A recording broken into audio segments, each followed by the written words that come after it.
Rob belum ada jadwal. Di tanggal ini. Tapi belum dihubungi dia. Sudah dihubungi Robnya? Belum ya? Belum. Nah, Prof D, ada nggak jadwal Prof D?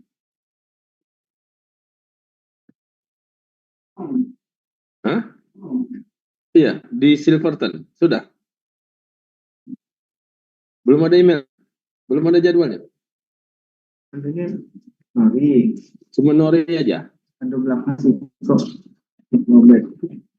Oh, Prof D belum ya? Aduh, belum sempat aku ngirim email. Udah.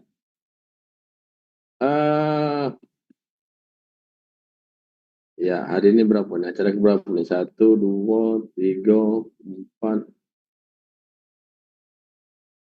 5, 6, 7, 8. 9 acara. Mati. Minta ini. Itu. Speaker. Ya.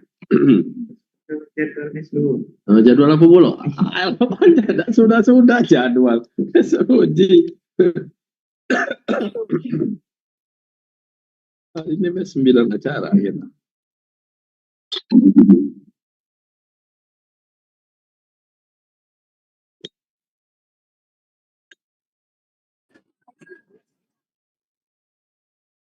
Ya, tes.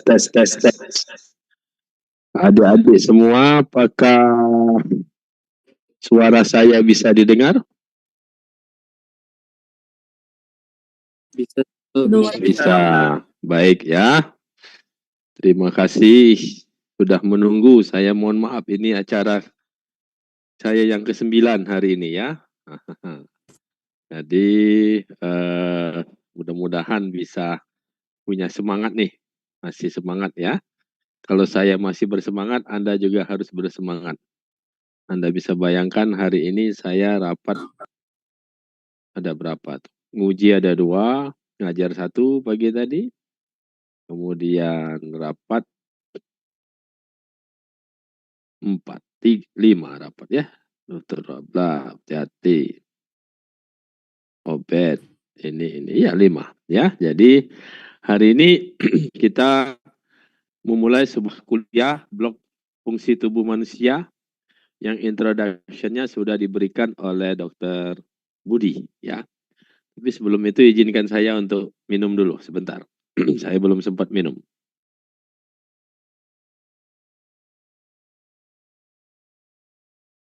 Kenapa tidak bisa nih ya?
Ya, baik. Kita bisa mulai? Apa bisa semua on cam? Atau boleh off cam?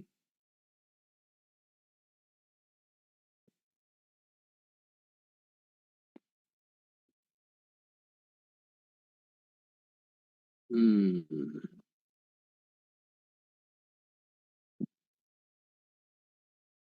Atau ada yang lagi tidur? Nah, ya. Semuanya off cam, on cam ya. Kecuali minta izin kalau mau off cam. Nah, karena saya aja on cam gitu, saya bisa aja sambil tidur. Ya, Ya, jadi kita mulai dengan mestinya ini kuliah perdana blok 6 maupun blok 7 ini ya. Blok 6 ya. Tapi karena saya kemarin baru pulang dari luar kota, langsung tidak pulang ke rumah lagi, langsung coblos ya. Dan sehingga tidak sempat untuk memberikan kuliah. Saya akan mulai dengan satu materi yang disebut dengan fisiologi. Ya. Kalau boleh saya tanya nih, bukan boleh, harus ya. Saya tanya sama Salma Huwaida, kelas beta. Apa yang dimaksud dengan fisiologi, Salma? Baik dok, ilmu yang kayak tentang fisiologi manusia gitu. Fisiodinamis. Apa lagi? Iya. Ada lagi? Ngerti yang lain?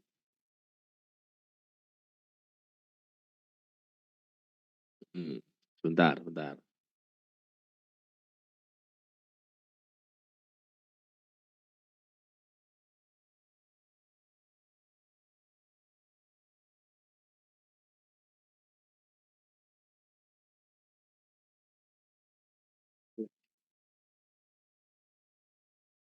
Boleh diaduk kan? Boleh diaduk.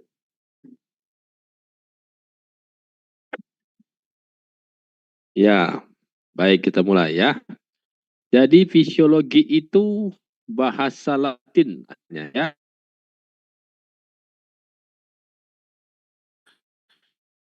Ya, fungsional. Nah, ilmu yang mempelajari fungsi. Dalam bahasa Arab fisio itu artinya fa'al, al-fa'ali. Ya. Jadi ilmu yang mempelajari fungsi pada zat hidup, di mana fa'ali fungsional itu dalam keadaan normal, ya, dalam kondisi normal. Nah, Anda kan sebagai dokter kan tugasnya untuk memperbaiki orang yang sudah sakit. Nah, untuk tahu bagaimana kondisi yang sakit itu tentu harus tahu yang normal dulu. Ya kan? Seorang montir tahu bahwa suara mesinnya rusak, pasti tahu sebelumnya suara mesin yang bagus seperti apa. Ya, seperti itu. Makanya dalam ilmu kedokteran ini, ilmu fisiologi ini dianggap sebagai induknya ilmu kedokteran, ya, yang merangkum semua ilmu kedokteran dasar, ya, supaya nanti bisa dilanjutkan kepada ilmu kedokteran klinis. Makanya dalam hadiah Nobel itu, ya, ada kategorisasi, namanya adalah Physiology and Medicine. Ya, jadi memang kategori hadiah Nobel tentang Physiology and Medicine, bukan biochemistry, ya, bukan anatomy and medicine, tidak ada. Jadi memang inti dari ilmu tubuh manusia itu ada di fisiologi dalam keadaan normal.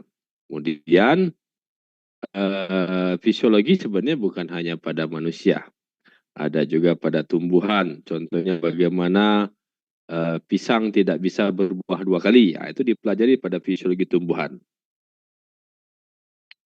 Oke. Ada juga fisiologi mikroba dan lain-lain. Nah, dalam kondisi normal kita belajar fisiologi. Bagaimana kondisi yang normal itu akan berubah menjadi kondisi yang sakit. Itu yang disebut dengan patofisiologi. Ya, jadi perubahan kondisi normal dan sakit.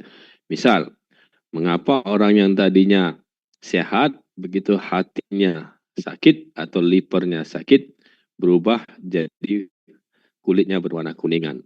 Mengapa kulitnya bisa berwarna kuning? Nah, itu nanti dipelajari oleh patofisiologi. Ya. Nah, karena kita akan mendidik seorang dokter, maka kita akan belajar tentang fisiologi manusia. Yaitu bagaimana tubuh kita mempelajari bagaimana tubuh manusia itu bekerja dalam kondisi yang normal. Ya, untuk bisa mempelajari fungsi tubuh yang dalam kondisi normal, tentu harus tahu tuh fungsi organ dan jaringan dan bagaimana mereka saling berhubungan satu sama lain. Nah, sekarang saya tanya sama Akbar Hakim Rosadi Putra. Apa yang dimaksud dengan di situ ada organ, jaringan, dan sistem. Nah, apa yang dimaksud dengan sistem dulu? Sistem itu merupakan kumpulan dari organ yang melakukan suatu fungsi tertentu. Fungsinya bagaimana? Fungsinya bagaimana sehingga berada dalam satu sistem? Fungsi yang mirip, jadi bekerja sama dengan satu sama lain. Saya tanya sekarang, antara gigi dan hidung, itu satu sistem enggak? Tidak. Ya. Kenapa tidak dalam satu sistem? Karena fungsinya tidak berkaitan. Tidak begitu berkaitan, ya. Hidung masuk dalam sistem respirasi, sementara gigi masuk dalam sistem pencernaan. Sekarang saya tanya, gigi sama anus satu sistem enggak? Satu sistem. Ya, jadi bisa saja letaknya berdekatan tapi tidak satu sistem. Ya, fungsinya berbeda. Letaknya berjauhan tapi karena fungsi yang saling terkait, dia berada dalam satu sistem. Nah, itu contoh ya. Bisa dalam kehidupan sehari-hari. Kamu lihatlah kampus di FK Unsri. Kampus di FK Unsri ini ada 3 kantor besar. Ada 3 kantor. Kantor Rumah Sakit Muhammad Husin, kantor Dinas Kesehatan Provinsi, dan kantor Fakultas Kedokteran. Ya. Nah, 3 hal ini walaupun secara anatomi dia bersebelah, tapi secara fisiologi dia berbeda. Ya kan? Sebagai contoh, yang mengangkat Pak Dekan adalah Rektor Unsri, yang merupakan atas dasar izin dari siapa? Dari Menteri Pendidikan. Ya enggak? Ya, Nabil Makarim. Sementara Direktur Rumah Sakit Muhammad Husin diangkat oleh Budi Gunadi, Menteri Kesehatan. Ya, sementara Dr. Triswanto Armar sebagai Kepala Dinas diangkat oleh Gubernur yang notabene asisten Menteri Dalam Negeri. Nah, ada 3 hal padahal letaknya kita bersebelahan gedung, satu kandang, satu komplek. Kok lain urusan? Kalau saya naik pangkat ditandatangan oleh Nabil Makarim. Kalau Dr. Siti Halimah, Direktur RSMH naik pangkat ditandatangan oleh Budi Gunadi. Padahal letaknya berdekatan. Ya, kenapa kita tidak saling berhubungan? Karena kita beda sistem. Ya. Kami pada sistem pendidikan. Ya, sementara Ibu Siti Halimah bekerja pada sistem pelayanan kesehatan. Ya, dia melayani masyarakat. Sementara Dr. Trisnawanan sebagai Kadilkes bekerja pada sistem pemerintahan dalam negeri. Nah, ya seperti itu. Ya. Walaupun kita berdekatan tapi beda sistem. Demikian juga di tubuh manusia. Lokasinya berdekatan belum tentu berada pada satu sistem. Ya, dia berada dalam satu sistem kalau memang fungsionalnya sama. Ya, bekerja. Nah, kemudian saya mau tanya, apa yang dimaksud dengan organ? Sama Ihsan Kasepa Ramadan. Bentar dok. Silakan. Izin dok. Ya, apa yang dimaksud dengan organ dan jaringan? Kumpulan-kumpulan, mungkin organ itu kumpulan jaringan dok. Oke, kalau jaringan? Kumpulan sel. Sel yang bagaimana?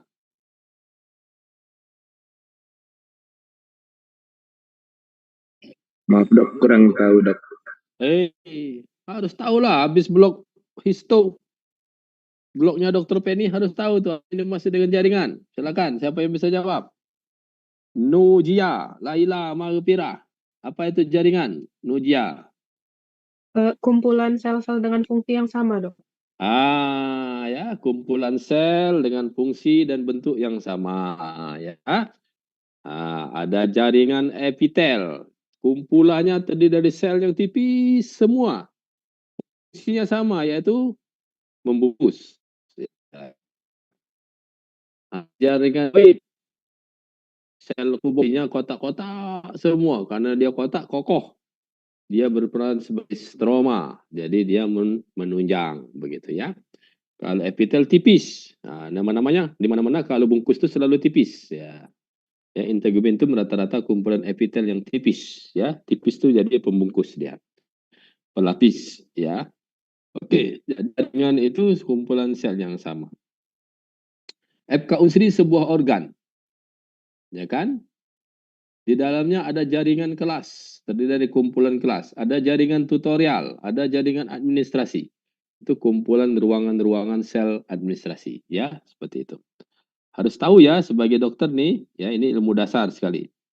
Nah, kita bisa hidup kalau sistem itu bekerja dengan baik, dia saling bergabung, ya, bekerja satu sama lain, saling berinteraksi, ya. Nah, dia membentuk sebuah kehidupan, ya.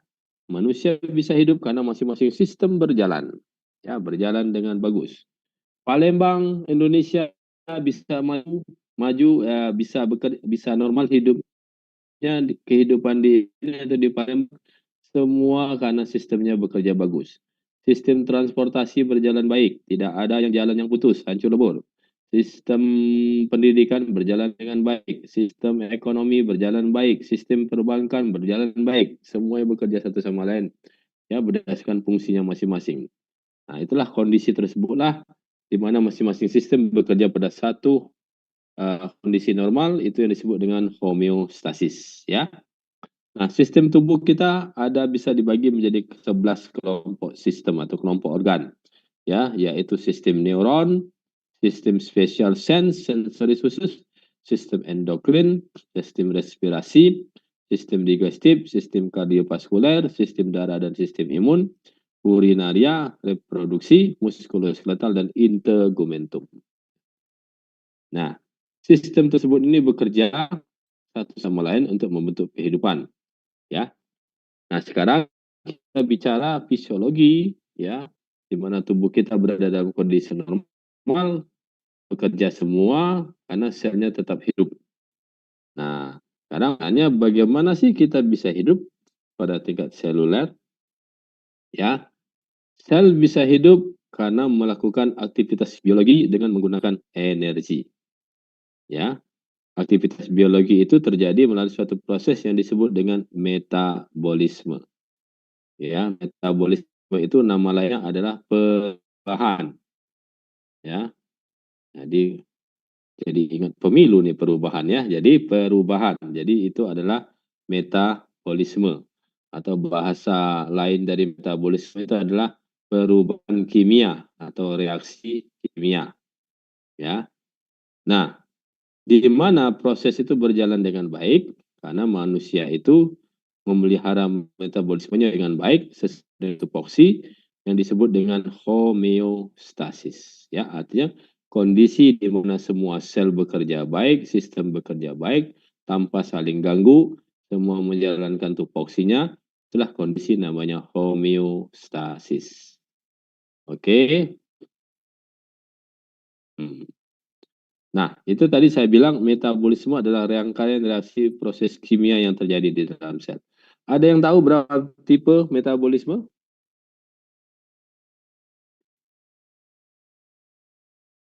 Saya tanya sama Rahmadito Khairul Rizki. Silakan, Rahmadito. Ada Baik, berapa Prof. jenis metabolisme? Hah? Izin menjawab. Metabolisme itu setahu saya ada dua ya. Apa saja?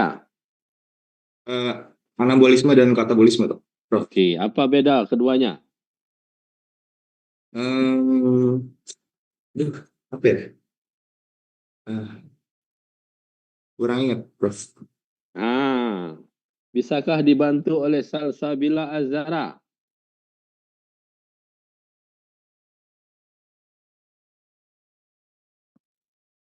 Salsabila Azhara, apakah hadir? Hadir, Prof. Ya, silakan. Bisa tidak diterangkan apa anabolisme dan katabolisme? Maaf dok, lupa. Lupa nih. Apakah Grisela sudah saya tanya? Belum, ya? Grisela bisa membantu? Apa beda anabolisme dan katabolisme?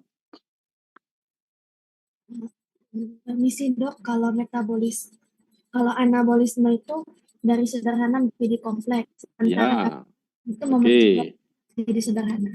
Oke, bagus sekali ya. Jadi anabolisme itu sesuatu yang sederhana menjadi kompleks ya. Contoh anabolisme itu adalah molekul glukosa yang disusun bertapis-lapis hanya menjadi molekul glikogen. Nah, ya, kemudian kumpulan dari makromolekul membentuk sebuah protein. Protein saling berkait menjadi sebuah organela. Organela berkait-kait menjadi sebuah sel. Nah, itu proses anabolisme, proses membangun. Sebaliknya, yang tadinya besar menjadi hancur, berkeping-keping, menjadi bentuk yang halus, itu namanya katabolisme. Ya, contoh dalam kehidupan sehari-hari, anabolisme itu adalah proses membangun batu bata dikumpulkan satu persatu, susun. Ya, bata-bata tadi disusun jadi sebuah dinding. Kemudian ada tiangnya dibangun semua sampai ke atap, jadilah dia rumah. Itu namanya proses anabolisme. Ya, proses membangun. Hormon yang membangun itu namanya hormon anabolik. Nah, hormon yang bertugas membangun, jadi anabolik. Steroid anabolik, itu contoh ya. Nah, terbaliknya adalah katabolisme. Nah, proses membangun, menghancur sangat banyak terjadi di tubuh manusia, ya. Sebenarnya kalau kita hitung-hitung proses metabolisme itu, ya, itu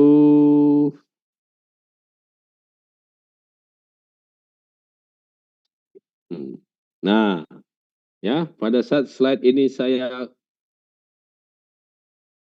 COVID-19, ya, sudah paling tidak 37 triliun reaksi kimia atau metabolisme terjadi di dalam tubuh manusia setiap detik. Dengan rangkaian reaksi yang kompleks. Sekarang saya tanya nih, dari sekian banyak reaksi kimia ini, ya ini kan gambaran reaksi kimia semua nih, ya.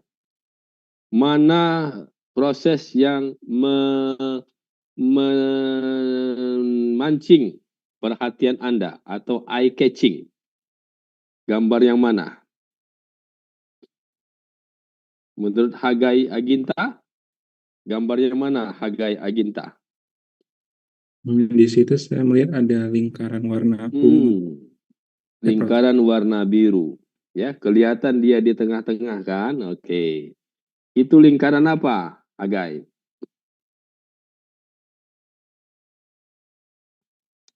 Kalau Hagai tahu lingkaran apa?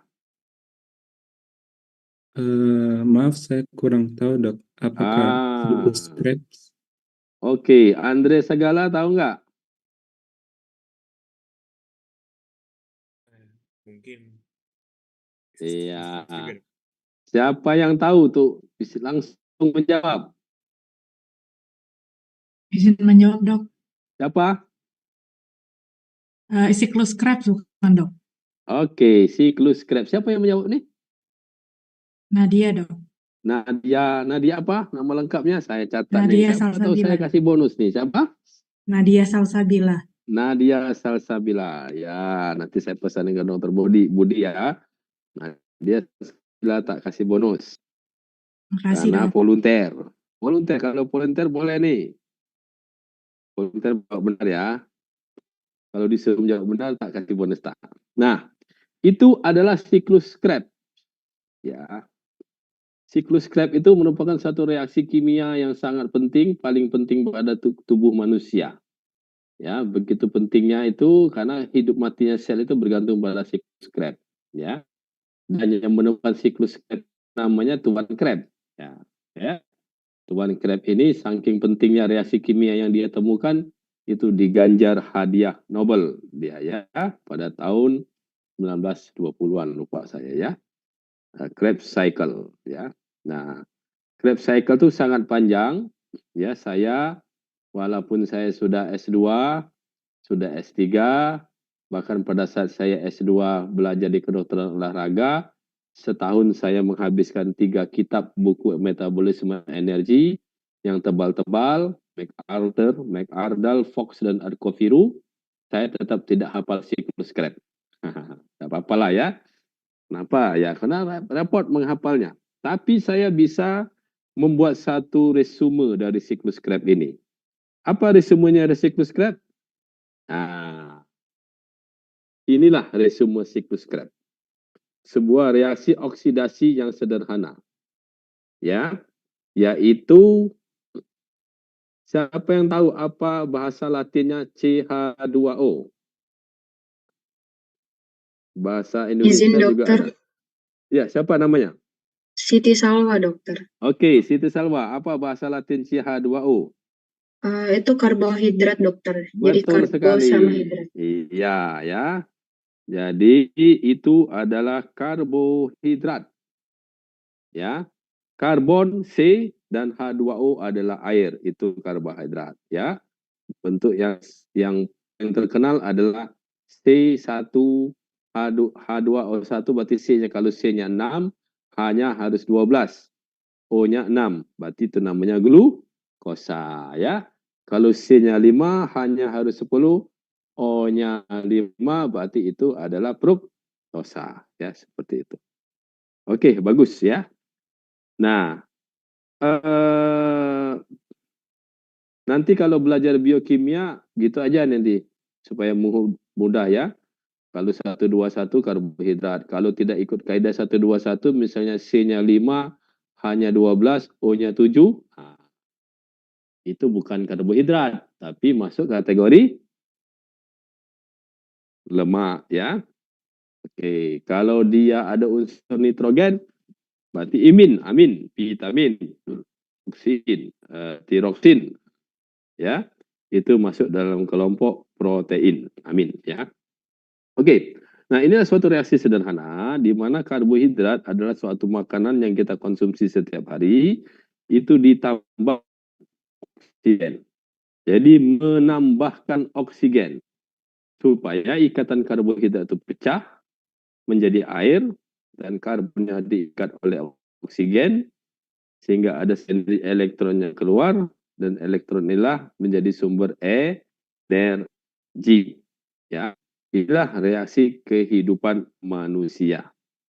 Kita setiap hari mengkonsumsi makanan sebagai karbohidrat boleh, lemak boleh, alternatifnya protein boleh. Kemudian kita menghisap oksigen untuk diuraikan ya menjadi energi. Ya. Inilah kehidupan dasar bagi tubuh manusia. Nah, atas dasar itulah manusia selalu membutuhkan zat nutrisi sebagai sumber protein, karbohidrat, dan juga lemak. Kemudian manusia selalu mengkonsumsi oksigen. Ya. Dan nah, sekarang saya tanya ini. Dari dua komponen ini mana yang kalau kurang bikin cepat mati? Ada yang mau jawab? Izin menjawab, dokter. Siapa namanya? Pauline, dok. Pauline. Poli? Iya, dok. Pauline Jeremy. Pauline Den. Oh, Pauline Jeremy. Iya, dok. Oke, silakan Pauline Jeremy. Menurut saya itu kalau kekurangan O2, dok, karena O2 itu diperlukan dalam proses pernapasan dan proses metabolisme itu sendiri. Kalau misalnya dalam suatu waktu nutriennya kurang, misalnya karbohidratnya kurang, itu masih bisa menggunakan cadangan yang ada dalam tubuh, dok, misalnya dalam bentuk lipid. Oke, bagus ya.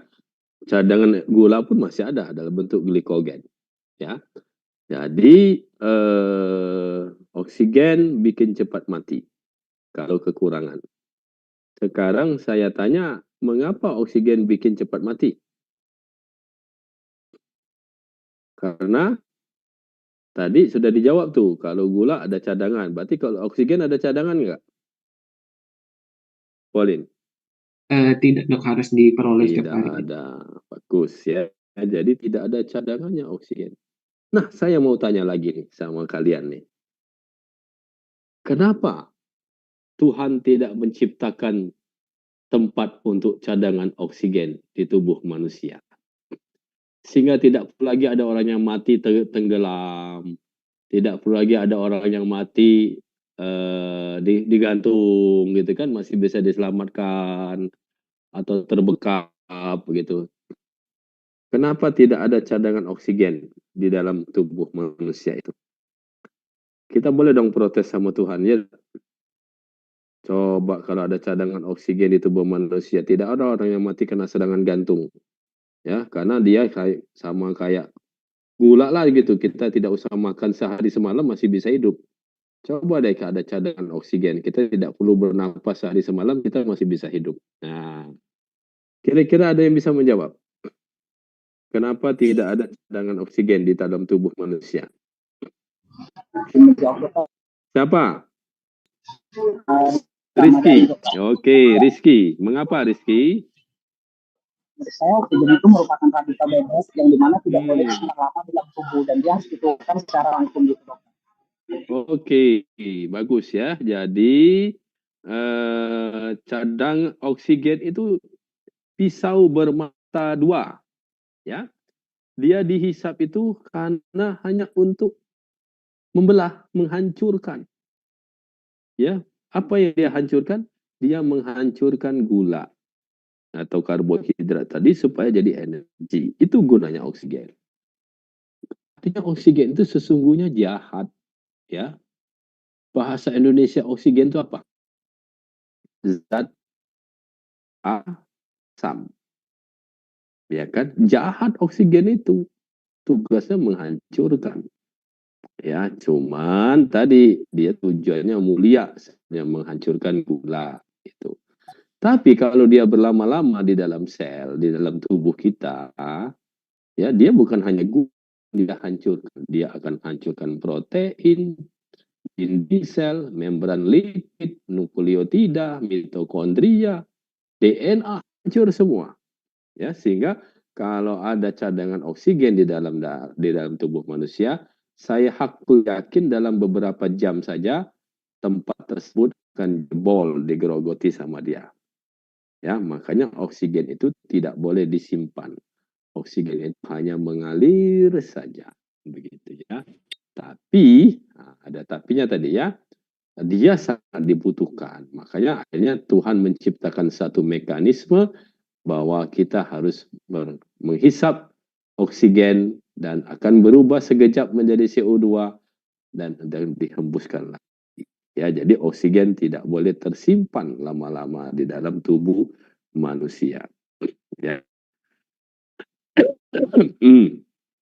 Sudah bisa dijawab ya, dia radikal bebas sebenarnya. Apalagi kalau oksigennya sudah kehilangan elektron, maka dia akan berubah menjadi reaktif oksigen spesies atau ROS, ya, yang sangat berbahaya bagi tubuh manusia.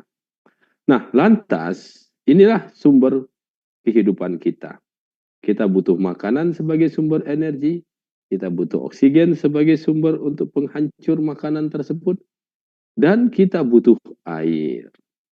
Kenapa kita membutuhkan air? Ya, nah, semua sudah ada jawabannya itu di bawah. Ya, jadi air itu, nah sekarang saya mau tanya nih, saya punya cerita dulu, saya sempat diusir oleh guru kimia saya. Karena saya bertanya dulu, saya di SMA 1 Palembang tahun 1989 peristiwa itu ya. Pada saat saya praktikum kimia di kelas 2 di ruangan belakang bawah itu ya. Siapa yang SMA 1 tahu persis itu di bawah, tapi nggak tahu sudah jadi ruang UKS itu sekarang katanya ya. Itu dulu adalah laboratorium kimia. Nah itu saya bertanya sama guru saya tuh, Bu, Ibu Kim, Bu, saya mau tanya Bu ya, kalau tabung itu pasti ada tulisannya Bu, tabung reaksi Bu. Ya betul. Kalau cawan itu Bu, kenapa tidak ditulis cawan reaksi Bu? Nah, kenapa kira-kira? Ya karena reaksi kimia itu berada di media cairan. Makanya kalau untuk melakukan suatu reaksi kimia antar dua zat, maka harus dimasukkan ke dalam tabung. Kalau tidak dia tumpah. Kalau cawan itu hanya untuk tempat sementara saja, ya, tempat penampungan, begitu. Ya, jadi artinya kita membutuhkan air di dalam tubuh kita supaya reaksi kimia itu bisa berlangsung. Artinya air itu bukan sumber energi. Ya, sumber energi bagi tubuh manusia itu hanya 3, yaitu karbohidrat, lemak, dan protein. Ya, air bukan sumber energi. Namun, tanpa air, reaksi kimia untuk menghasilkan energi itu tidak akan terjadi. Maka sama saja orang yang kehilangan cairan juga akan lemas dia. Ya, lemas kenapa? Karena tidak ada media untuk mereaksikan karbohidrat itu supaya jadi energi. Ya, seperti itu. Makanya air ini juga itu konsumsinya juga terbatas. Ya, tidak boleh kurang, tidak boleh lebih, tapi untungnya air bisa disimpan. Kalian mengkonsumsi air 2 liter per hari hanya bertujuan untuk mengganti pengeluaran air 2 liter per hari. Jadi ibarat bak mandi, air itu hanya diisi penuh terus gitu, tidak boleh kurang. Ya. Nah, kalau dia bak mandinya kekurangan air 2 liter, kita tambahkan bak mandinya itu 2 liter. Seperti itu. Ya. Kalau kita kelebihan minum gimana dok? Ya gampang, tinggal dibuang saja via urin, ya seperti itu. Ya jadi air itu adalah suatu tempat reaksi kimia. Apa contohnya? Nah, contohnya yang saya bikin ini. Saya bikin minum kopi. Coba kamu bayangkan kalau kopi bubuk, saya campur dengan susu bubuk, saya campur dengan gula, saya tidak kasih air. Bisa enggak dikonsumsi? Enak enggak? Tidak. Ya, kita membutuhkan air supaya 3 zat tersebut mengalami proses hidrolisis sehingga bisa bercampur dan larut di dalamnya sehingga menghasilkan rasa kopi susu yang nikmat. Kan seperti itu. Coba kalau 3-tiganya kamu masukin tanpa air, pasti rasa pahitnya masih ada. Tiba-tiba muncul rasa manis di sebelahnya. Tiba-tiba muncul rasa pahit lagi dari susunya. Ya, seperti itu. Ya, jadi reaksi kimia itu membutuhkan air. Nah, mengapa suhu tubuh kita harus 37 derajat? Nah, kamu harus masih ingat ya, kuliah biokimia kelas 2 SMA, ya, bahwa reaksi kimia itu akan berlangsung cepat pada suasana suhu yang panas. Ya, jadi tubuh kita disetel oleh Tuhan 37 derajat supaya reaksi kimianya bisa berlangsung dengan lebih baik. Lantas timbul pertanyaannya, kalau begitu dok, mengapa kita tidak setel saja tubuh manusia itu jadi 100 derajat? Supaya reaksi kimianya cepat dok. Supaya saya bisa cepat berpikir, saya menjadi pintar, saya bisa bergerak lebih cepat kayak Splash. Ada yang bisa jawab? Kenapa suhu kita tidak disetel 100 derajat saja? Izin menjawab, dokter. Iya, siapa? Nujia Laila, dokter. Nujia Laila, silakan. Karena sel tubuh kita terbuat dari protein yang bersifat denaturasi atau mudah menggumpal. Bagus ya. Jadi kita tidak terbuat dari panci tubuh kita ini. Kalau tubuh kita terbuat dari panci, bisa kita tahan pada suhu derajat 100 derajat ya. Jadi tubuh kita terbuat dari protein yang sangat rentan pada suhu panas. Boro-boro 100 derajat ya. Baru 40 derajat saja suhu kita naik, maka dinding sel-sel kita itu yang terbuat dari protein dan lemak itu akan mulai genjolotan ya, sudah mulai terjadi kerusakan fragmen-fragmen ya, terjadi fragmentasi dinding sel yang menyebabkan keretakan dan terjadi loncatan listrik yang luar biasa di dinding sel, terutama di sel neuron dan sel-sel otot. Apa yang terjadi pada suhu 40 derajat, orang-orang itu mudah sekali akan terjadi kejang. Ya, makanya ada penyakit yang pada anak-anak yang disebut dengan kejang demam. Ya, dia demam karena ada dia kejang karena ada suhu yang tinggi. Jadi memang suhu yang paling bagus untuk reaksi kimia kita itu adalah 37 derajat. Ya, angka 37 itu suatu hal suhu yang ideal gitu ya. Kita juga tidak boleh bersuhu lebih rendah dari 37 atau hipotermi. Artinya kalau suhu kita lebih rendah dari 37, maka reaksi kimia juga akan berkurang. Ya, dan bahkan akan terjadi gangguan listrik jantung juga. Jantung tidak akan berdetak dengan bagus, malah berhenti jantungnya kalau kita mengalami hipotermi. Bahkan juga terjadi peningkatan viskositas darah. Darah kita jadi kental, ya, karena suhunya yang rendah. Makanya kita tidak boleh lebih rendah dari 37, tidak boleh lebih tinggi dari 37. Ya. Nah, satu lagi, kalian nanti akan belajar dengan respirasi. Siapa yang ngajar? Ya, Lutfi ya. Lutfi, respirasi siapa yang ngajar?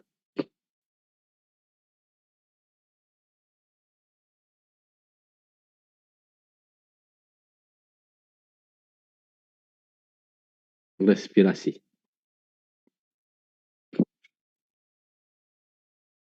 Coba lihat. Hah? Dokter Swani ya. Nanti kalian akan diajari Dokter Swani tentang tekanan parsial oksigen, tekanan parsial CO2. Nah, itu juga sangat berperan penting pada kehidupan manusia. Tekanan parsial itu adalah perbedaan gradasi tekanan dari molekul udara berdasarkan tempatnya. Ya. Kita sangat beruntung tekanan parsial tertinggi oksigen itu ada di udara bebas. Sementara tekanan parsial tertinggi nitrogen ada di dalam sel. Ya. Tekanan parsial oksigen tertinggi di udara bebas, lebih rendah di dalam paru-paru, lebih rendah di dalam darah, lebih rendah di dalam sel. Sehingga dengan seperti itu, kalian mangap saja mulut kalian itu, oksigen itu bakal masuk ke dalam sel dengan sendirinya, otomatis. Karena ada tekanan parsial. Ya. Terus nitrogen itu tidak akan mau masuk ke dalam sel karena tekanan parsialnya tertinggi di dalam sel. Ya, dia akan lari dari sel. Terus di dalam darah, begitu ketemu paru-paru, dia akan lari keluar. Ya, begitu dia di paru-paru, begitu ada udara bebas, dia akan keluar. Jadi artinya yang kalian hisap di udara bebas itu kan ada 3 macam tuh paling tidak ya. Oksigen, nitrogen, dan CO2. Nah, dengan tekanan parsialnya, CO2 dan nitrogen tidak akan mau masuk ke dalam paru-paru. Ya, jadi kalian beruntung. Coba kalau nitrogen bisa masuk ke dalam paru-paru, saya hakul yakin akan terjadi emboli dari nitrogen, ya, akan terjadi zat toksik yang luar biasa, mati dalam sekian menit kalian. Ya, jadi beruntunglah kita, Tuhan sudah menciptakan kehidupan ini untuk hidup manusia. Tekanan parsial sengaja dibuat di mana oksigen pengennya masuk ke dalam darah dan dalam sel, sementara CO2 dan nitrogen pengennya keluar dari tubuh manusia ke udara bebas. Ya, itu nanti belajar dengan Dokter Swani. Oke, itulah kebutuhan hidup kita yang dasar. Ya, tidak banyak-banyak nutrisi, oksigen, air, suhu yang stabil, dan tekanan atmosfer. Ya, nah, tubuh kita bisa berlangsung dengan normal kalau tubuh kita berada dalam suasana yang disebut dengan homeostasis. Apa itu homeostasis? Adalah kemampuan tubuh untuk mempertahankan keseimbangan lingkungan internal yang stabil dan seimbang atau harmonis. Bila homeostasis gagal dipertahankan, kita akan jatuh pada kondisi patologis atau sakit. Tapi kita tidak akan langsung mati, ya, tidak akan langsung rusak sel kita. Ya, sel kita berusaha untuk bangkit melawan kondisi patologis itu dengan cara beradaptasi. Ya, akan ada usaha-usaha tubuh kita untuk memperbaiki dalam kondisi yang gagal tadi. Ya, contoh, pada saat kalian kekurangan oksigen, apa adaptasi tubuh kita? Kita akan sesak napas, ya kan? Pada saat kalian kekurangan cairan, apa reaksi tubuh kita? Kita akan pengen minum. Itu suatu bentuk tubuh beradaptasi. Ya. Nah, kalau ternyata adaptasinya gagal, barulah sel kita akan mati atau cacat. Ya, kalau dibiarkan terus secara progresif, maka baru akan terjadi kematian pada tubuh manusia setelah gagal beradaptasi. Nah, proses gagal adaptasi ini nama lainnya adalah kompensasi. Ya, berarti kalau dia gagal berkompensasi, maka akan terjadi namanya dekompensasi. Ya, maka nanti kalian akan sering mendengar istilah-istilah dekompensasi. cardiac decompensation, ya, dekompensasi jantung, dekompensasi ginjal, dekompensasi hepar, dekompensasi lien. Artinya jantung kita kalau sudah dekomkordis, maka sudah cacatlah dia, terjadi gagal jantung. Kalau ginjal kita sudah dekomrien, maka akan disebut dengan gagal ginjal. Ya, kalau hepar kita sudah mengalami fibrosis, sudah kecil bengkak, dia sudah mengkerut atau bengkak dia malah, maka sudah terjadi gangguan fibrosis hepar, ya, terjadi gagal hati, ya, seperti itu, ya. Jadi itu kondisi-kondisi di mana tubuh kita sudah gagal, ya kita tunggu saja nasibnya, ya. Oke. Nah, apa saja yang menyebabkan kondisi hemostasis ini terganggu? Itu yang disebut dengan stresor. Stresor itu adalah berbagai kondisi yang menyebabkan tubuh kita menjauh dari kondisi homeostasis. Bisa dalam bentuk fisik, contohnya suhu yang terlalu tinggi atau terlalu rendah, sengatan listrik, kimia, suasana yang terlalu asam atau zat yang terlalu asam, atau zat yang terlalu basah, atau biologi yang paling banyak, ya. Di tubuh di Indonesia, tropis itu banyak sekali. Stresor biologi, apakah dalam bentuk virus, bakteri, kanker, mutasi gen, ya, atau stresor psikis, rasa takut, marah, cemas, depresi, kecewa, dan lain-lain. Nah, itulah hal-hal yang menyebabkan tubuh kita saling terganggu dari homeostasisnya. Ya, pada saat itu kita akan jatuh pada kondisi penyakit. Tapi ingat, pada saat itu tubuh kita berusaha beradaptasi, dan adaptasi itulah nanti akan menimbulkan tanda atau alarm atau gejala. Ya, tanda atau alarm atau gejala itulah yang nanti harus Anda kenali sebagai seorang dokter. Ya, contoh, pada saat tubuh kita mengalami stresor biologi bakteri, ya, bakteri masuk ke dalam sel kita akan darah ke dalam tubuh kita akan stres, maka dia akan berusaha berkompensasi dengan meningkatkan suhunya menjadi demam. Jadi kalian harus tahu nih dokter nih, oh iya dia demam, berarti tubuhnya sedang berkompensasi terhadap stres biologi bakteri atau virus dan sebagainya. Ya, seperti itu. Dan tugas kalian mengenali tanda-tanda kompensasi tadi dalam bentuk gejala klinis.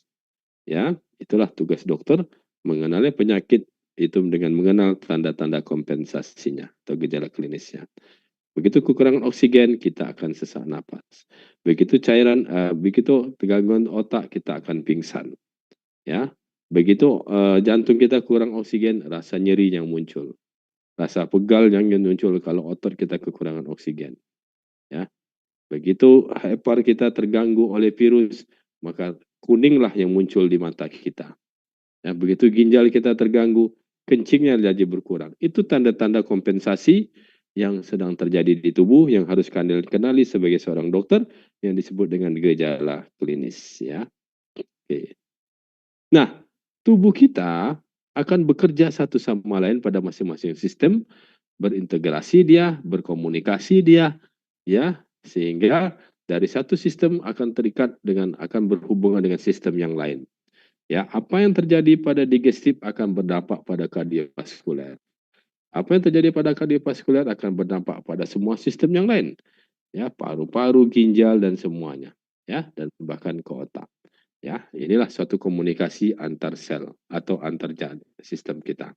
Nah, di blog ini kalian akan belajar berbagai sistem. Ya, saya akan memperkenalkan apa peranan pada masing-masing sistem tersebut terhadap kehidupan sel. Ya. Nah, ada sistem yang berperan sebagai bos, controller, sebagai pengatur. Ya, kata orang Palembang, tunjuk sakti, dia ngatur sana, ngatur sini. Itulah sistem saraf atau neuron dan sistem endokrin. Ada sistem yang berperan penting pada supply. Ya, supply itu adalah mensuplai nutrisi, sistem digestif, mensuplai oksigen, sistem respirasi, dan supply dan mengedarkan ke seluruh tubuh, ya, pada sistem kardiovaskuler dan darah. Ya, ada sistem yang berperan sebagai pembuangan, contohnya sistem urinaria, dan ada mekanisme defekasi atau ekspirasi pada digestif dan respirasi. Ya, ada sistem yang berperan sebagai protektor, yaitu sistem pelapis, pembungkus, namanya integumentum atau kulit. Ada sistem yang berperan sebagai imunitas, ya, atau limfatik. Nah, itu berperan pada sistem pelindung. Dan ada sistem yang berperan sebagai supporting system yang sangat penting. Contohnya adalah sistem muskuloskeletal. Ya, kalau tanpa muskuloskeletal kita tidak akan bisa bekerja, tidak akan bisa mencari sumber energi, nutrisi dan makanan, tidak akan bisa bernapas. Ya, dan ada satu sistem yang akan meneruskan kehidupan kita di kemudian hari yang disebut dengan sistem reproduksi. Nah, inilah 5 tugas dari masing-masing sistem dengan peranannya masing-masing. Nah, seperti itu. Nah, di mana semuanya sangat berperan penting pada reaksi kimia ini. Digestif berperan mensuplai CO2 karbohidrat, ya, melalui kardiovaskuler. Kemudian respirasi berperan mensuplai oksigen. Kemudian CO2 akan dikeluarkan di respirasi. Air akan berperan untuk mensuplai seluruh transportasi dan keseimbangan air dan juga urinary. Ya, di mana proses ini akan menghasilkan energi. Nah, saya mau tanya sekarang, energi ini dimanfaatkan untuk siapa? Ada yang tahu?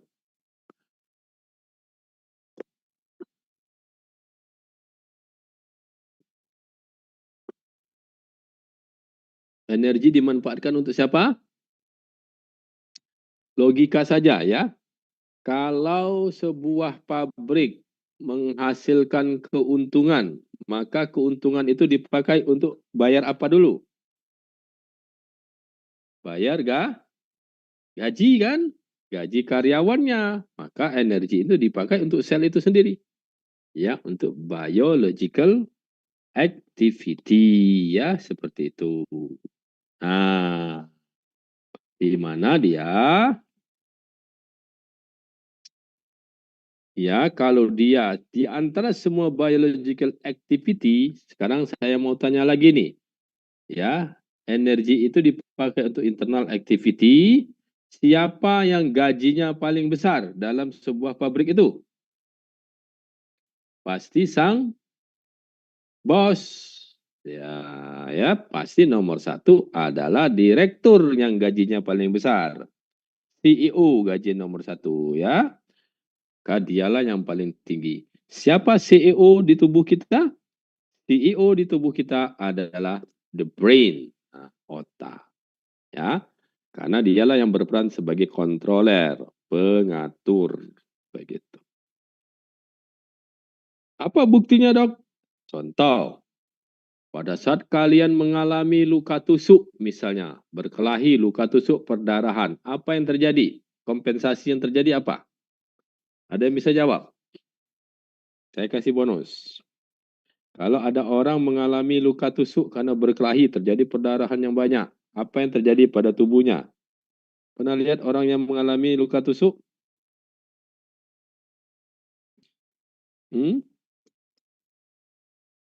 Nah, tubuhnya jatuh dalam keadaan shock. Nah, apa yang kamu lihat?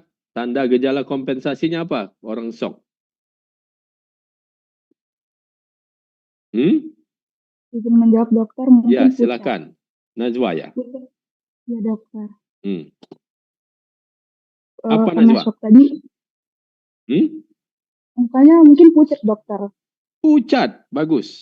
Kenapa pucat Najwa?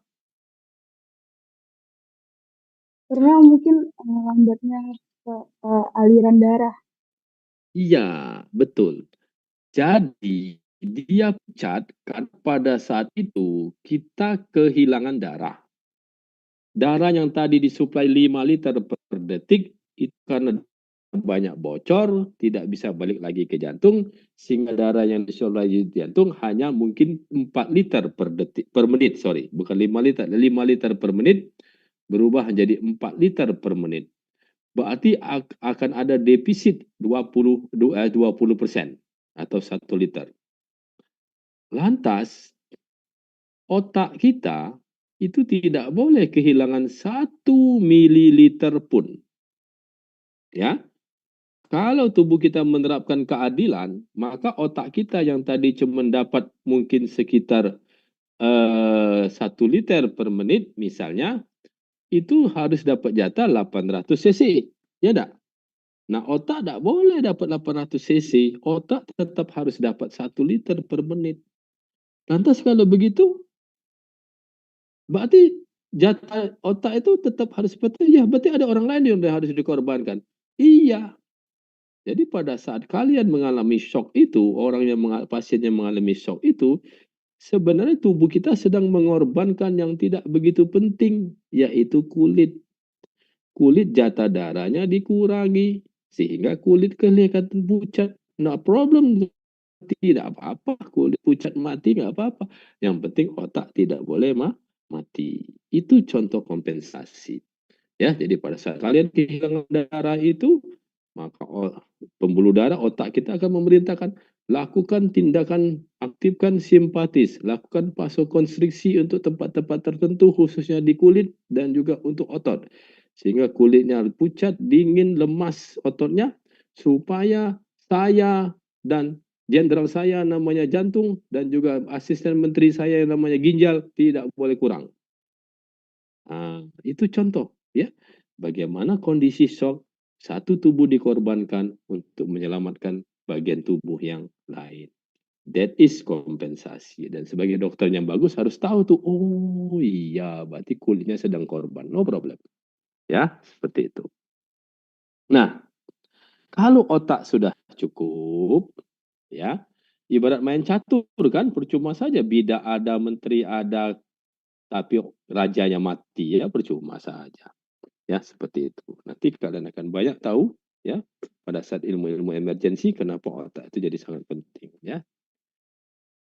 Nah, kalau sudah kelebihan, otak sudah merasa cukup, baru untuk sebagian tubuh yang lain ya, baru misalnya ke eksternal, misalnya muskuloskeletal dan lain-lain ya. Seperti itu. Oke. Ya. Nah, bagaimana nanti? Nah, ada satu lagi ya. Energi juga paling banyak dipakai untuk heat balance, keseimbangan suhu. Kan mempertahankan suhu tubuh 37 derajat itu kan butuh modal besar tuh. Karena suhu lingkungan kan lebih tinggi dari 37, ya enggak? Suhu apalagi di ruangan AC. Ya, suhunya cuma 20 derajat. Padahal kita harus mempertahankan 37, berarti kita harus tetap memproduksi panas dan itu butuh energi. Ya, jadi nanti kalian akan lihat bahwa di dalam buku kimia, di biokimia, 1 piring nasi energi yang kamu makan itu 3/4-nya untuk suhu. 1/4 untuk metabolisme. Nah, bagaimana dia saling berkomunikasi? Komunikasi yang paling dominan itu adalah feedback negatif. Kalau feedback positif mungkin pada keadaan tertentu saja itu.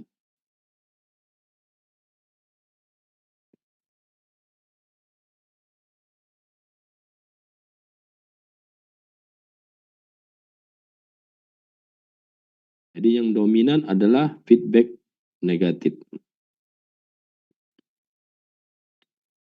Atau negative feedback mechanism.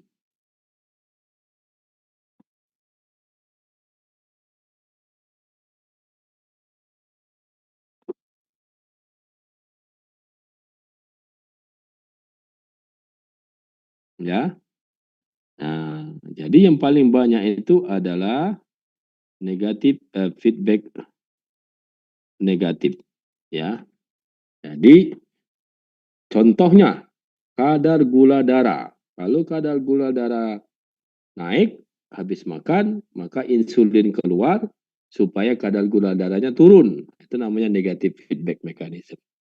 Kalau kadar gula darahnya turun, maka timbul rasa lapar untuk mencari makanan atau glukagon dikeluarkan untuk meningkatkan kadar gula darah lagi. Ya, itu contoh. Kalau oksigennya rendah, maka akan ada mekanisme kompensasi pernapasan untuk meningkatkan kadar oksigen. Begitu oksigennya cukup, maka pernapasan akan santai lagi. Itu supaya oksigen tidak berlebihan. Ya. Jadi sesuatu yang turun dinaikkan, sesuatu yang naik diturunkan. Itu namanya keseimbangan ya, keseimbangan yang dinamis ya. Nah, memang pada itu paling dominan terjadi pada tubuh kita ya, pada saat siklus reproduksi, tiroksin, TSH, dan segala macam. Semua menganut mekanisme atau prinsip negatif feedback mechanism ini. Kemudian, pada keadaan tertentu memang ada feedback positif. Ya. Kalau suhu naik, metabolisme jadi naik, suhu tambah naik. Gitu ya. Ini pada kondisi yang patologis ya, pada kondisi yang spesial begitu. Tapi jarang ya, hanya pada hal-hal tertentu. Tapi umumnya semuanya itu adalah feedback negatif mechanism. Nah, sampai di sini ada pertanyaan, adik-adik semua?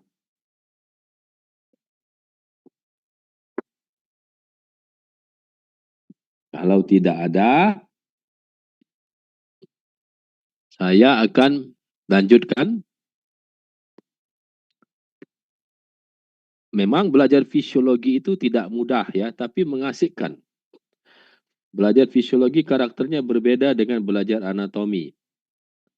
Ya, kalau belajar anatomi itu, kalau soalnya adalah, contohnya ya, berikut ini ibu kota negara Republik Indonesia. A. Jakarta, B. Bandung, C. Semarang, D. Palembang. Begitu ya, belajar anatomi kan, gitu ya. Tapi kalau belajar fisiologi beda soalnya. Berikut ini faktor yang menyebabkan Jakarta menjadi ibu kota Republik Indonesia. A. Karena dulu Jakarta markas VOC. B. Karena waktu itu Jakarta tempat proklamasi kemerdekaan Republik Indonesia. D. Karena Jakarta terletak strategis di Pulau Jawa. Kira-kiranya mana yang benar ya? Semuanya benar ya. Jadi nanti soal fisiologi itu tidak menghafal ya. Soal fisiologi itu umumnya menalar. Menalar itu berarti harus logis. Logis itu harus paham, mengerti, tidak harus menghafal ya. Nah, oleh karena itu saya membagikan tips-tips bagaimana fisiologi itu bisa mudah dipelajari. Yang pertama, kalian harus sadar bahwa manusia itu adalah salah satu unsur alam semesta. Oleh karena itu, berbagai hukum alam akan berlaku pada manusia, baik itu hukum fisika, kimia, dan biologi. Dan itu sudah kalian pelajari pada blok kimia kehidupan, kimia dan fisika kehidupan. Ya, kalian belajar hidrofobik, hidrofilik, ya, larut dalam air, larut dalam lemak, supaya bisa mengobati pasien diabetes mellitus. Coba, siapa yang bisa menerangkan apa hubungan hidrofobik dan hidrofilik dengan penyakit diabetes mellitus? Ayo. Saya kasih bonus besar nih. Hah? Kan sudah belajar hidrofobik, hidrofilik.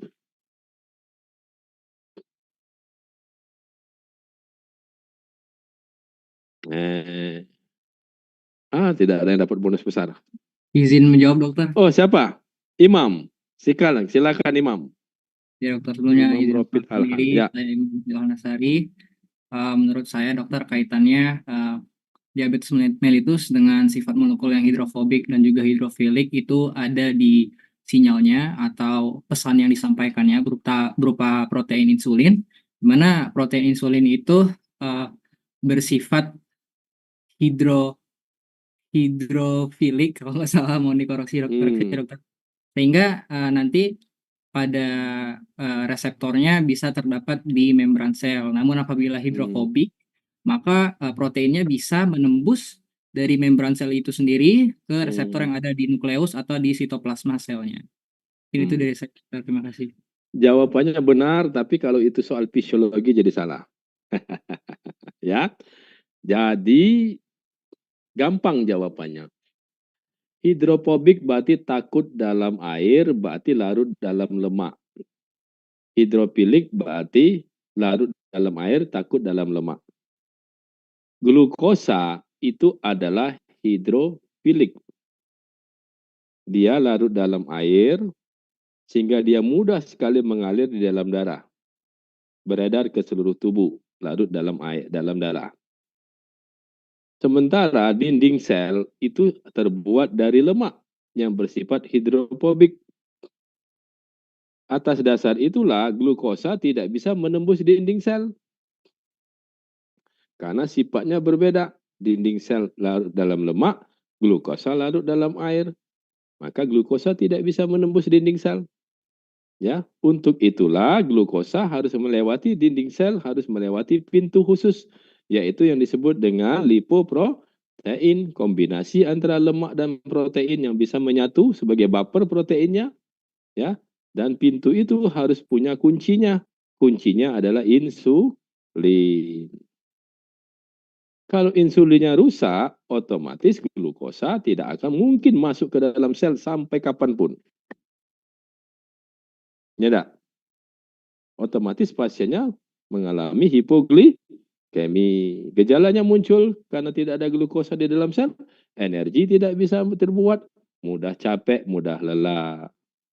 Terus kadar gulanya tidak bisa masuk ke dalam sel, gulanya berserakan di luar sel. Ya, begitu diukur kadar gula tinggi banget. Ya, seperti itu. Oke. Nah, jadi kalian belajar hidrofobik, hidrofilik karena itu. Terus satu lagi itu kegunaan hidrofobik, hidrofilik itu apa? Kalau begitu dok, protein-protein yang larut dalam air apa saja? Contohnya insulin tadi, tiroksin, segala macam. Dia butuh second messenger, pintu.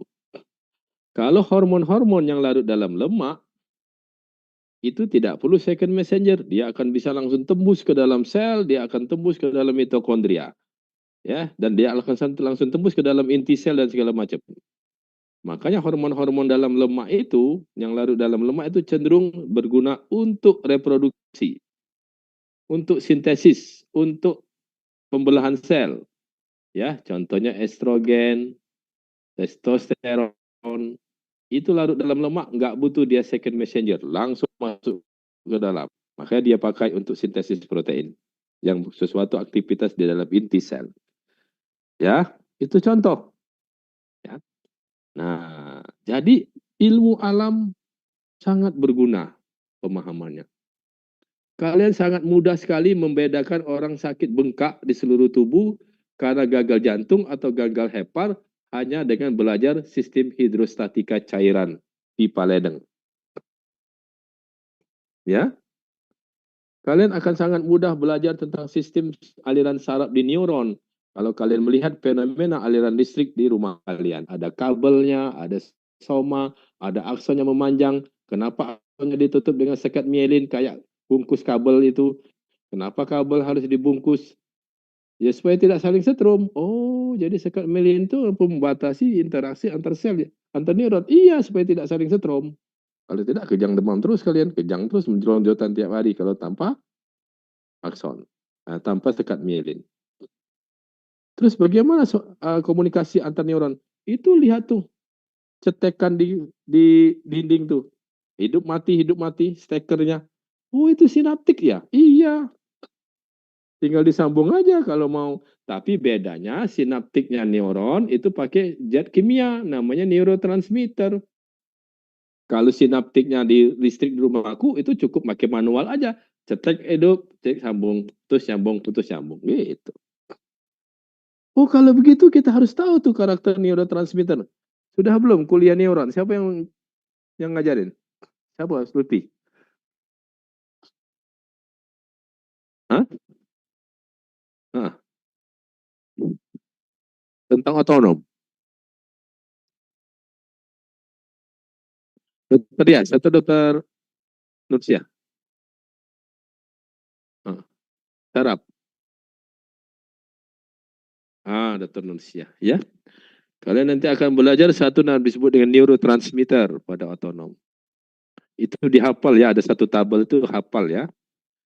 Karena itulah sinaptiknya, putus nyambungnya itu neurotransmitter. Ada simpatis, parasimpatis, simpatomimetik, parasimpatomimetik, simpatolitik, parasimpatolitik.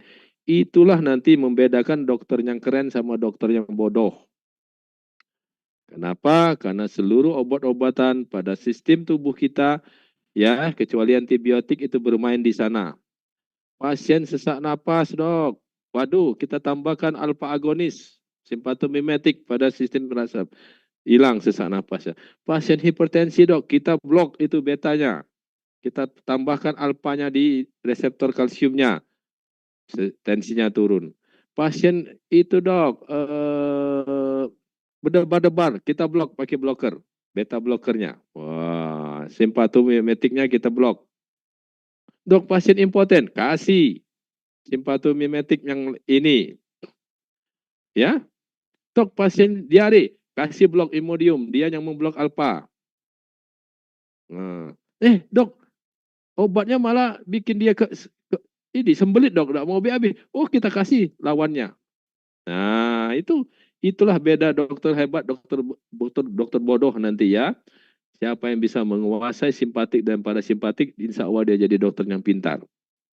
Ya, dia akan tahu bagaimana mengobati sesak napas, bagaimana orang henti napas dibangkitkan lagi, bagaimana orang hipertensi, bagaimana orang tachikardi, bagaimana orang bradykardi, bagaimana orang impoten, bagaimana orang sembelit, bagaimana orang kram. Ya, dengan tabel yang nanti disampaikan oleh Dr. Nursia. Ya, sampai mau kurus pun bermain di sana.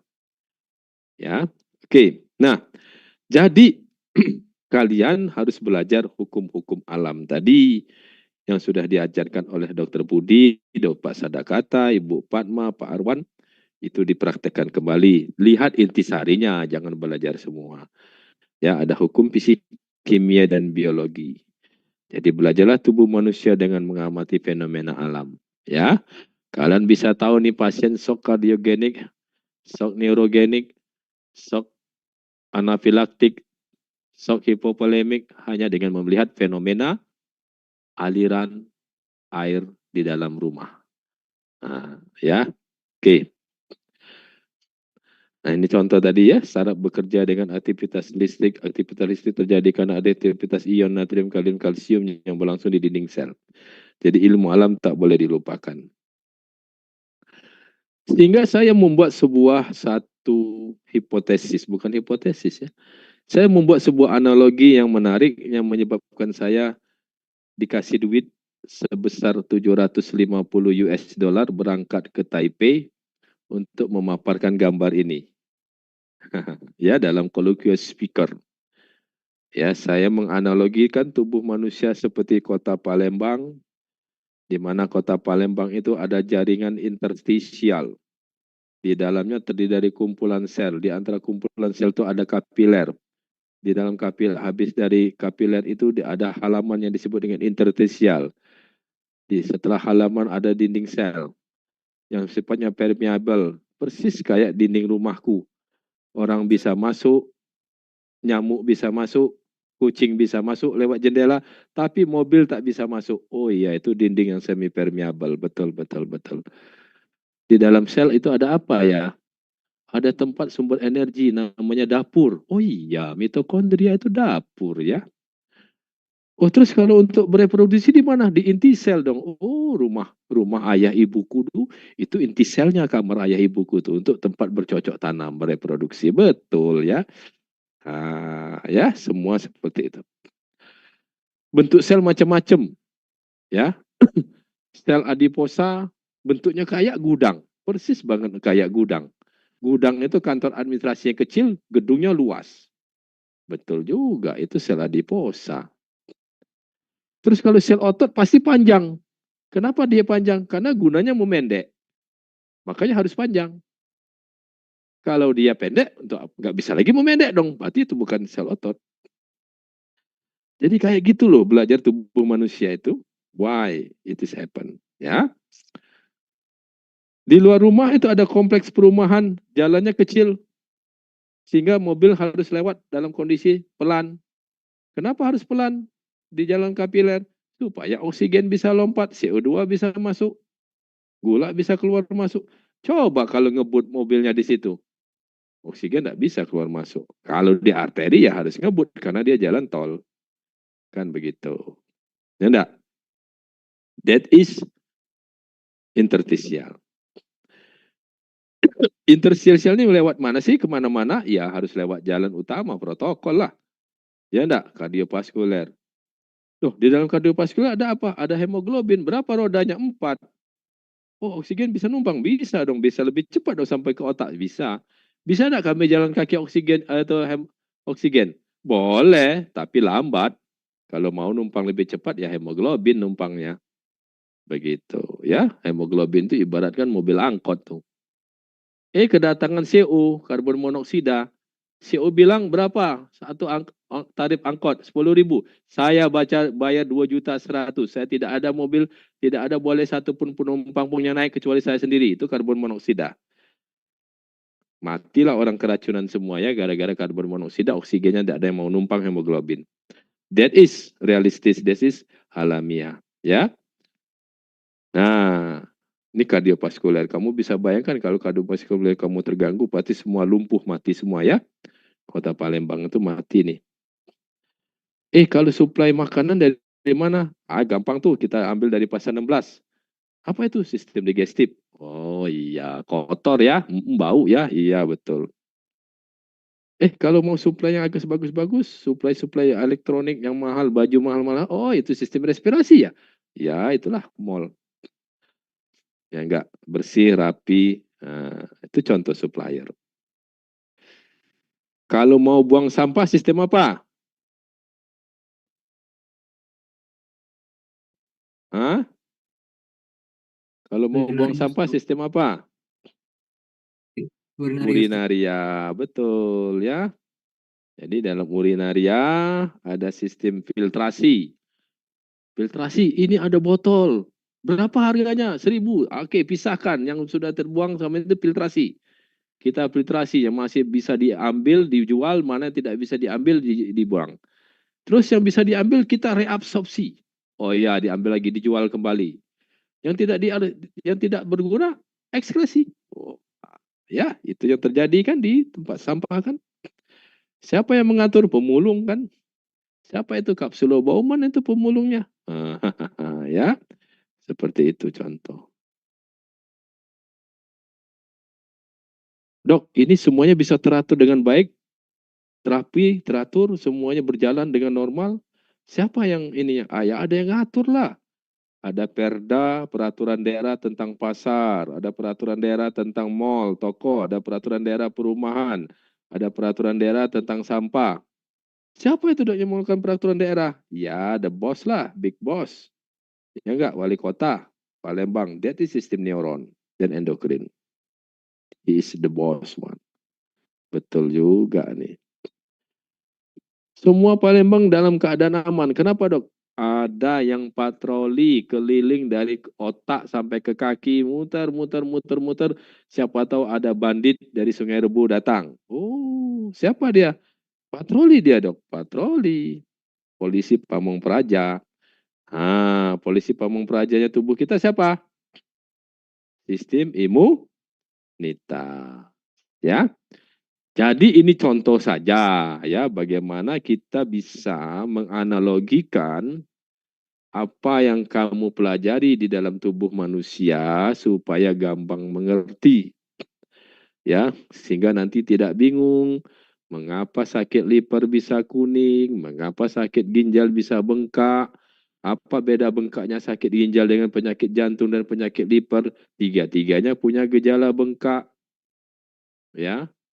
Betul juga ya, bengkak semua nih, sakit ginjal bengkak, sakit jantung bengkak, sakit liver bengkak. Bedanya apa? Pelajarilah osmolaritas dan hidrostatik test. Ya, itu akan tahu persis. Ini dari jauh saya udah tahu nih sakit jantung nih. Ya, kenapa? Karena gayanya yang dia pakai adalah gaya hidrostatik. Ini sakit liver ini. Kenapa? Ini gayanya gaya osmotik, tidak tergantung gravitasi. Berarti dia kembungnya pasti di perut duluan ini bapak ini sakit liver. Oh iya betul ya. Kalau tiba-tiba kembungnya banyak, kombinasi tuh hidrostatik iya, osmotik iya. Sakit ginjal dong kalau begitu. Iya ya, dua-duanya terganggu. Ya. Jadi dengan seperti itu enak sekali jadi dokter itu ya. Belajar di kedokteran sangat gampang ternyata. Betul enggak? Enggak bisa nusuk nih. Siapa yang bilang belajar di kedokteran itu susah? Ayo jawab. Ya. Kalau belajarnya seperti itu, belajar ilmu kedokteran itu gampang sekali.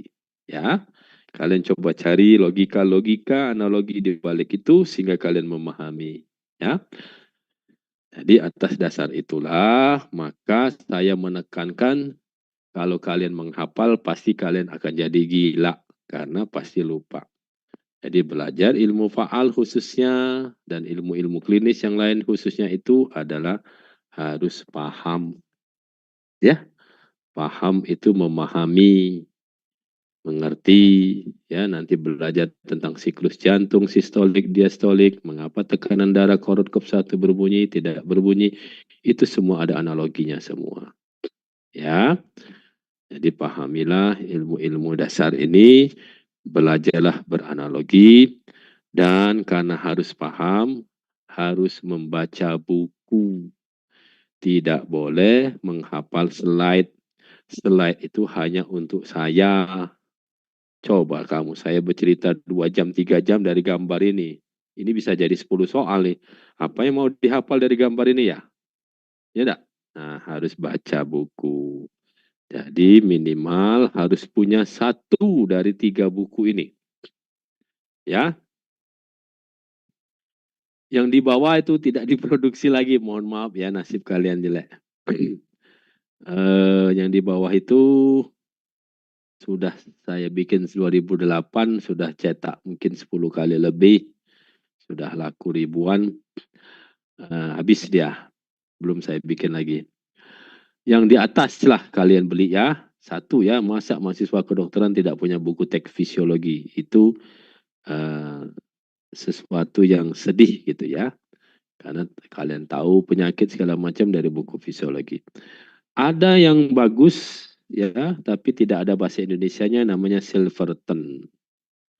Tapi ada yang sudah dibuat bahasa Indonesia dan sekarang sudah dia belajar dari Silverton, dia sudah diperbaiki. Dan ada analogisnya. Wow, generous nih. Macet kita. Bikinan Arthur Guyton dan Hall. Nah, ya. Jadi bolehlah kalau mau baca Guyton sekarang boleh bagus ya. Kalau dulu saya untuk mahasiswa saya lebih anjurkan Silverton. Nah,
tadi sudah ini.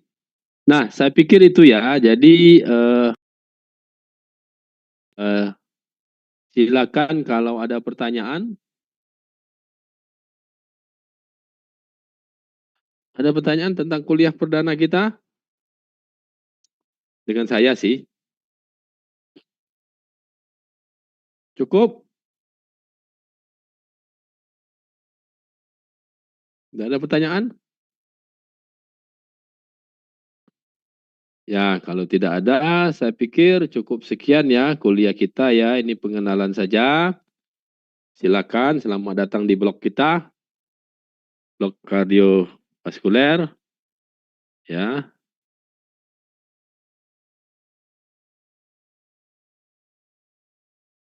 Inggris saja lah.